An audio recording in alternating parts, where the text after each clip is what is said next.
Саламатсыздарбы, урматтуу Кыргыз Өзбек университетинин жалпы жамааты, урматтуу студент достор, мен Каржы экономика факультетинин экономика, бухгалтердик эсеп жана социалдык иштер кафедрасынын окутуучусу Мумунова Алима Назаралиевна. Мен университетте жарыяланган эң мыкты видео сабак конкурсуна катышуудагы видеомду сиздерге сунуштаймын. Бул видео социалдык иштердин технологиясы предметинин C18 тайпасынын жумушчу программасына ылайыкташылып түзүлгөн. Бүгүнкү сабакта биз сиздер менен, урматтуу студенттер, коомдо өзгөчө социалдык орду бар, өзгөчө мамилени талап кылган жана бүгүнкү күндөгү дүйнөнүн актуалдуу маселеси болгон жалпы эле инсанга, жалпы эле адам коомуна тиешелүү болгон маселе жөнүндө сөз кылууну туура деп чечтим. Бул маселе бүгүнкү күндөгү мүмкүнчүлүгү чектелген жарандар менен иштөөдөгү социалдык иштердин технологиясы деп аталат темабыз. Бул теманы тандап алганымын негизги максаты, деги эле теманын негизги максаты катары мен жалпы эле социалдык иштер боюнча адистерди даярдоодо төмөнкүдөй критерийлерди эске алууну сунуштадым. Мында сабактын максаты катары биринчи кезекте социалдык иш адистигинде билим алган студенттерге дене мүмкүнчүлүгү чектелүү түшүнүгүнө аныктама берүү, студенттерде жалпы компетенция 9, башкача айтканда социалдык жана кесиптик маселелерди чечүүдө негизги жоолорду жана социалдык, гуманитардык, экономикалык илимий усулдарды колдоно билүүнү калыптандыруу, студенттерге кесиптик компетенция 2, башкача айтканда калкка социалдык медициналык колдоо көрсөтүүдө, калктын чабал катмарын социалдык коргоого алууда жогорку деңгээлдеги социалдык маданий технологияны пайдалана билүүнү камсыздоо жана үйрөтүү маселеси каралды. Сабактын мазмуну мүмкүнчүлүгү чектелген, мындан кийинки материалдарда МЧ деп берилет, жарандар категориясын аныктоо жана андагы негизги түшүнүктөр. Мүмкүнчүлүгү чектелген жарандарга карата илимий моделдер. Мүмкүнчүлүгү чектелген жарандарга социалдык көмөктөшүү технологияларын изилдеп карап аныктоо. Бүгүнкү сабактын мазмунуна караганда биз төмөнкү окуу куралдарын же башкача айтканда төмөнкү булактардан бүгүнкү видео сабак, бүгүнкү материал даярдалды. Мында жалпы эле социалдык иштер жана социалдык иштердин технологиясы багытындагы окуу усулдук колдонмолор, өзгөчө Кыргызстандын шартындагы мүмкүнчүлүгү чектелген жарандарга басым жасоонун негизинде мен Кыргыз Республикасынын мүмкүнчүлүгү чектелген жарандардын укуктары жана аларга берилген социалдык кепилдиктер жөнүндө Кыргыз Республикасынын мыйзамы жана мүмкүнчүлүгү чектелген жарандар жөнүндө бир канча жоолорду колдондум. Лекция. Адамдардын физикалык, акыл-эс, сенсордук жана психикалык жактан мүчүлүштүгүнүн болуусунун натыйжасында адамдар өздөрүнүн ишмердүүлүктөрүнөн сырткары бир канча тоскоолдуктар жана чектөөлөр менен коштолсо, бул дене мүмкүнчүлүгү чектелүү деп түшүндүрүлөт. Пепин Трапмандын берген аныктамасы боюнча адамдар арасындагы өз ара мамилелердин натыйжасында ден соолугу начар адамдардын ыңгайсыз абалы жана аларды коомчулуктан тышкары чыгарып коюу, алардын укуктарын жана талаптарын көңүл алууга коом жөндөмдүү эмес экендигинин кесепетинен улам социалдык тоскоолдуктардын пайда болушу бул дене мүмкүнчүлүгү чектелүү же коомдо мүмкүнчүлүгү чектелген жарандарды пайда кылат. Мүмкүнчүлүгү чектелген жарандар жөнүндө сөз кылуудан мурда биз төмөнкү түшүнүктөргө басым жасообуз шарт. Биринчиси — дефект же бузулуу. бул психикалык, физиологиялык же анатомиялык структураны же функцияны жоготуу же алардын бузулушу. Экинчи түшүнүк ДМЧ. Дене мүмкүнчүлүгү чектелүү белгилүү бир кишинин дефекттен же майыптыктан улам келип чыккан чектелүүсү. Ал жашына, жынысына, социалдык жана маданий факторлорго жараша аткарууга нормалдуу болуп саналган мүмкүнчүлүктөрүнө тоскоолдук кылат жана андан ажыратат. Үчүнчүсү ишке жарамсыздык. Белгилүү бир кишинин дефекттен же ДМЧдан улам өзүнүн мүмкүнчүлүктөрүн жоготуусу же өзүн өзү толук камсыздай албоосу. Мындан соң биз адамдын функциялык чектөөлүүлөрүн шарттуу түрдө төмөнкү категорияларга бөлүп карап алабыз. Биринчиси статодинамикалык, кыймылдаткыч функциянын бузулушу. Экинчиси кан айлануу, дем алуу, тамак сиңирүү, бөлүп чыгаруу, заттардын жана энергиянын алмашуусу, ички секрециялык функциялардын бузулушу. Үчүнчүсү сенсордук, көрүү, угуу, жыт билүү, туюу сезимдеринин бузулушу. Төртүнчүсү психикалык, мында өздөштүрүү, көңүл буруу, эске тутуу, ойлоо, сүйлөө речи, эмоция, эрк жагынан адамдардын бузулуулары. Булардын бардыгы коомдогу медициналык моделде калыптанган медициналык көз караштагы майып адамдарды пайда кылат. ДМЧ жарандарга карата коомдук көз караштагы моделдер. Биринчиси бул медициналык модель. Майыптардын кыйынчылыктары алардын мүмкүнчүлүктөрүнүн аздыгы деп карашат. Буга караштуу майып адамдар кадимки адам аткара ала турган нерселерди жасай албайт. Экинчиси социалдык модель. Кыйынчылыктар коом тарабынан жаралгандыгына басым жасайт жана коомдун бардык ишмердиктеринде өзгөчө муктаждыгы бар адамдардын катышуусу үчүн мүмкүнчүлүктөрдү түзүү идеясы менен коштолот. Бул модель майыптардын коомго интеграцияланышын, башкача айтканда, коомдогу жашоо шарттарынын дене мүмкүнчүлүгү чектелүү адамдар үчүн да ыңгайлаштыруу керектигине үгүттөйт. Бул сиздер, урматтуу студенттер, өзүңүздөрдүн көз карашта баа бере аласыздар.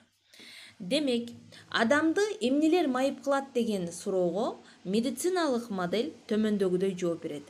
Адамдар баса албаса майып болушат. Адамдар дүлөй болсо майып болушат. Адамдар көрө албаса майып болушат. Адамдар сүйлөй албаса майып болушат. Биз бул жерде бир нерсеге көңүл бурушубуз керек. Медициналык модельде жараксыз деген түшүнүк бар.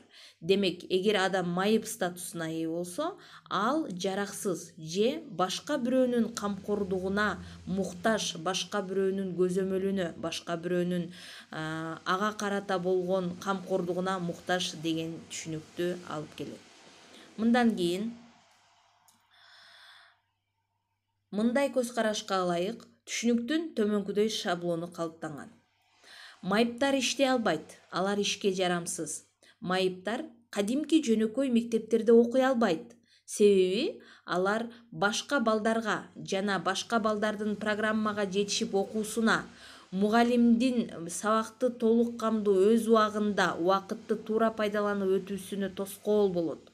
Майыптар балалуу болбоосу керек, себеби майып адам өзү бирөөнүн камкордугуна муктаж, же башкача айтканда, майып адам өзү бала сыяктуу. Ал баланы тарбиялап, төрөп, татыктуу тарбиялап, өстүрүп чоңойтууга мүмкүнчүлүгү жок. Майыптар бирөөнүн багуусунда туруучу киши жана коомго артык баш жүк. Майыптардан, эгер сиздер билсеңиздер, бир канча үй бүлөлөр, бир канча ата-энелер майып төрөлгөн балдардан ушундай стереотиптик түшүнүктөрдүн барынан улам бир канча ата-энелер өздөрүнүн балдарынан баш тартышкан. Кийинки негизги биздин адистикке тиешелүү модель бул Социалдык модель адамды эмнелер майып кылат деген суроого төмөндөгүдөй жооп берет. Адамдар өздөрү жашаган коомдогу тоскоолдуктардан улам майып болушат. Адамдар маалыматтарга жана байланышка кирүүгө мүмкүнчүлүгү жоктугунан улам майып болушат. Мындай адамдар жумушка орношуу мүмкүнчүлүктөрүнүн теңсиздигинен улам майып болушат. Адамдар турак жай, унаалардын жеткиликсиздигинен улам майып болушат. Адамдар коомчулуктун майып адамдарга карата жасаган терс мамилелеринен улам майып болушат. Урматтуу угарман, урматтуу студенттер, бул жерде кандай модельди сиздер камсыздайсыздар, кандай модельди колдойсуздар, бул жеке сиздердин өзүңүздөрдүн көз карашыңыздар. Мындай көз карашка ылайык төмөндөгүдөй шаблон пайда болот. Майыптар коомго аралашып, өзүнүн жөндөмүнө, мүмкүнчүлүгүнө жараша иштей алат. Эгерде аны жумушка алган адам, коом туура кабыл алса. Дымычы балдар кадимки билим берүү мектептеринде окуй алат, эгерде коом компетенттүү болсо. Урматтуу студенттер, бул жерде биз компетенттүү деген сөзгө өзгөчө басым жасашыбыз керек. Иногда бизде болот да бир гана окуучулар же бала менен мамиле кылган анын курдаштары класс аудиториянын гана компетенттүүлүгү эмес, сабак өткөн мугалимдердин дагы, алар менен мамиледе контактта болгон бардык чөйрөнүн компетенттүүлүгү эске алуу зарыл. Балалуу болуп аны тарбиялаганга мүмкүнчүлүгү жетет, эгерде аны жакындары кааласа. Дымычы жарандар өзүн өзү камсыздай алат, эгер психологиялык колдоо жакындары тарабынан көрсөтүлсө. Дымычынын негизги аспектилери: медициналык аспект, сөөк булчуң системасынын анатомиялык дефекти, сенсордук же нервтик психикалык чөйрөдөгү ачык айкын функционалдык бузулуулар. Социалдык аспект: аргасыз бөлүүдө, социалдык депривацияда, маалыматтын жетишсиздигинде, иш менен камсыз болуудагы чектөөдө, маалыматтык жана шаар курулушундагы тоскоолдуктарда көрүнөт. То есть биз айтып аткан инфраструктура, адамдардын аларга карата жасаган мамилеси да именно ушул аспектте каралган. Психологиялык аспект: жеке пландагы өзгөрүүлөрдү өзүнө өзү баалоонун төмөндөшү менен түшүндүрүлөт. Бой токтотууда тең салмагын жоготуу, айлана чөйрөгө дезадаптация, тегеректегилерге көз карандылыктан көңүл чөгүү сезими, өзүнө өзү ишенбөө, үмүтсүздүк, чоочулоо сыяктуу психологиялык белгилер менен мүнөздөлөт. Дымычы жарандарга карата мамиленин принциптери: акыл эс жактан мүмкүнчүлүгү чектелген жарандар коомдун башка мүчөлөрүнүн катарында тең укуктуу жана жашоо үчүн бирдей мүмкүнчүлүктөргө ээ болушу керек. Бирок биз ушул принципке ылайык жашап атабызбы бүгүнкү күндө? Экинчиси, акыл эс жактан артта калуу баскычындагы майыптар ар дайым жашап жаткан жеринде өз микро социумунда керектүү тейлөөлөрдү алышы керек. Акыл эс жактан артта калуу баскычындагы майыптар өздөрүнө белгилүү категориядагы адамга эмес, эркин адам катары мамилеге укуктуу. Акыл эс жактан артта калуу баскычындагы майыптар коомдун башка мүчөлөрү катары алардан кем эмес түрдө өзүнүн жашаган жеринде социалдык тейлөөгө укуктуу.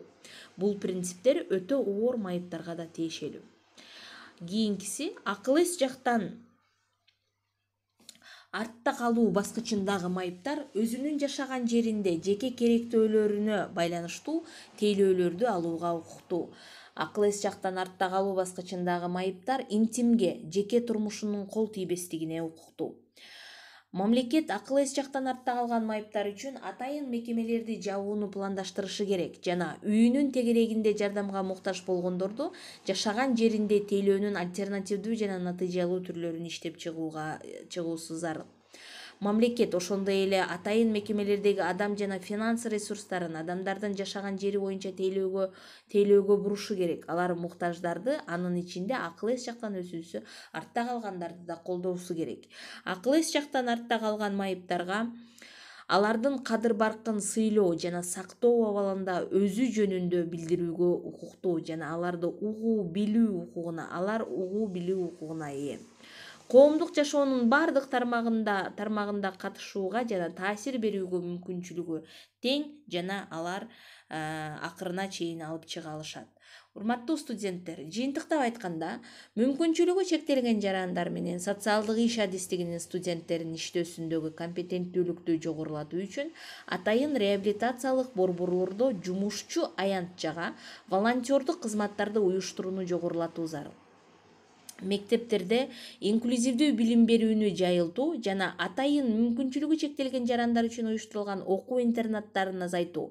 Бул жерде биз мүмкүнчүлүгү чектелген жарандарды, эгерде ал 2 топтогу майып болсо, кадимки мектептерде окутуу, бир гана өтө оор абалдагы өзүнүн эмоционалдык мүмкүнчүлүктөрүн контролдой албаган балдарды гана биз атайын уюштурулган мектептерге берүүнү сунуштайбыз. Ошондой эле кыргыз коомунда РУОну жайылтуу. РУО деген сөз, балдар, бул реабилитация на уровне общин. То есть биз балдарды кандайдыр бир жактарга алып келбестен аларды өздөрүнүн айылында, өздөрүнүн районунда, өздөрүнүн үй шартында реабилитациялык кызматтарды көрсөтүүнү колдоо.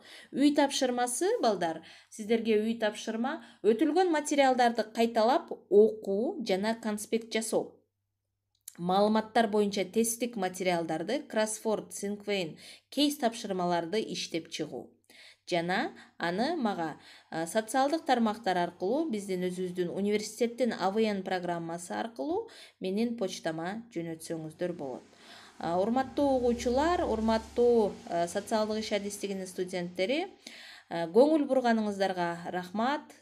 Эгерде кошумча суроолор болсо, кошумча бир тапшырмалар боло турган болсо, менин өздүк баракчама кайрылып байланышсаңыздар болот.